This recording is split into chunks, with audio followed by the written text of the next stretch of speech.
Greetings to the tube of you. So this will be 14 and 15 of the YouTube Pagan Challenge combined because last week was spring break, so the kids were home and it becomes a little bit more difficult with 5 other people running around the house, especially in the room where my webcam is, because that's the living room.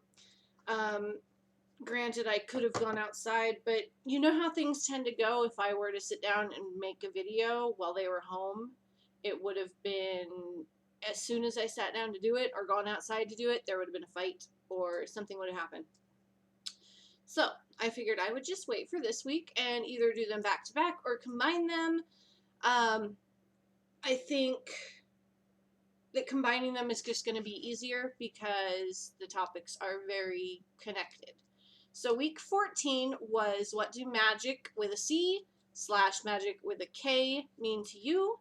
And week 15 is how often do you do magic or something along the lines of that. It's do you perform spells on a regular basis is week 15. So for 14, to kind of go with the cliched kind of magic being to you, it is sort of that creating change at will. That being said, I don't think it's limited to any specific spiritual path on who can do that. I feel like it's a narrow definition that doesn't quite get it, but I've always felt like spell work is kind of prayer with props, which, like I said, it doesn't quite get it all encompassed. I feel like a lot of prayer, and this is my feeling, right? It's not capital T truth or anything. I feel like a lot of prayer is more,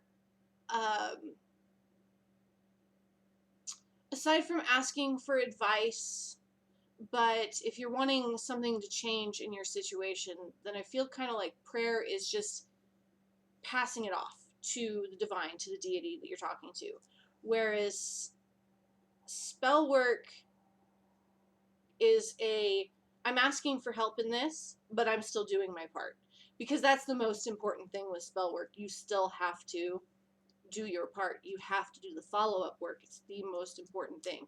You can't just do a spell for a job and then wonder why you're not getting callbacks when you've not put in any applications. It doesn't work that way. If you do a spell because you need a new vehicle or a new house or anything like that, it's not going to fall into your lap. If that happens, someone else had said, then it's just kind of a coincidence. If you're not even mentioning to people that you're looking for a place or anything, and then suddenly your friend's like, oh, hey, my cousin has this new house for sale, you might want to put in an offer, like that's just a coincidence. If you are letting people know and you're looking through the ads online and ads in the paper and things like that, then, you know, that's doing your work, doing your homework.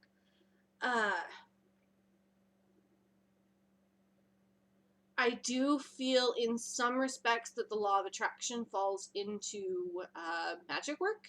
I think that's why it's kind of parallel with, especially because once you've done a spell, basically you have to act as if it's already happened, which is very much law of attraction. But in spell work, it's more of trusting what you've done, that you have actually created some change. At least that's how I've always interpreted it. Now, there was years ago, before I met him, I have a friend, Matthew Van Zee. He is a magical practitioner and a stage magician. And years ago, I had seen a show that he was doing locally. I never actually saw the actual show, but it was an ad for it. It was called When Magic with a C and Magic with a K were one. When you're reading it, it makes that's the way it was put out. I have since met him. It was many years after. But it's a really interesting concept to think of the time when they would have been the same thing, because simple things like knowing how to make a flash powder and how to hold a little flame in your hand and things like that would have been seen as absolutely phenomenal. Like, how did you do that? We know how they're done. Like, you can look up a lot of this stuff via Google. But if you kind of put yourself in the mindset of the time when they didn't know how things worked like that, it would have been just mind-blowing for the average person. Even if the magician knew how it was done, because that's kind of, it was the two different brackets. The first time they did it, it would have been phenomenal too. Now, there is the distinction between the two, magic with a C and magic with a K, as being the stage magic versus the actual creating and manifesting type of magic. But when you think about it, like what I just said, there's not a massive difference in the two. There's come to be, but that was something that stuck with me, was seeing that when magic and magic were one. And that was before I even met Matt. That was a long time before I met Matt. So Matt, if you happen to see this, it was an influence. Now, as to how often I perform spells, it is a semi-regular basis. It's not like every single full moon or anything like that. But it is regular enough to be considered regular. And at this point in time in my practice, there are many things that I do that would be considered spell work, but I do them without thinking, so I don't consider it necessarily doing a spell work or doing magic. It's simple stuff like when I'm stirring soup, it tends to be in a clockwise motion, unless it sometimes ends up being counterclockwise, in which case I generally think that I'm trying to banish lumps.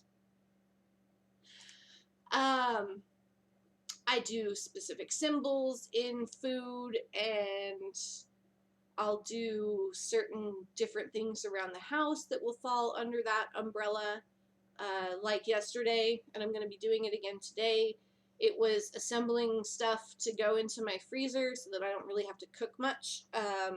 So what I do is I will open up my kitchen altar, which is in a previous video. And yesterday I didn't actually light I have an LED candle in there. I didn't light that, but I had the altar open. And that's what I tend to do when I'm doing any sort of food work,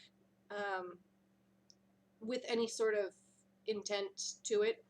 Now, this one doesn't have a major intent, but it is a big cooking thing, so I want to have a little bit of that energy with it, because it's kind of a long to-do process. It's taking a weekend or a couple of days out of the month, so that I don't have to take much time to have to worry about the rest of the food for the month. So, now I have something going on right now, that's in the works. It's set up on my altar. I often have a little something set up on an altar. I have crystal grids kind of set up. They're smaller ones, but I have two main ones. One of them's my black tourmaline grid for just general protection, and then I have a apophyllite stilbite. It's got fuchsite and pyrite. It's just like a home harmony, prosperity kind of grid. So those two are kind of always up and doing their job. Everything else is kind of as an as-needed basis. If I feel that we need some extra protection, then that's when it comes time for a witch's bottle or an herbal sachet or a candle spell or what have you. Like, so it's probably a bit more regular than I actually realize, but it's not like an everyday occurrence. So that'll be pretty much it, I believe, for weeks 14 and 15.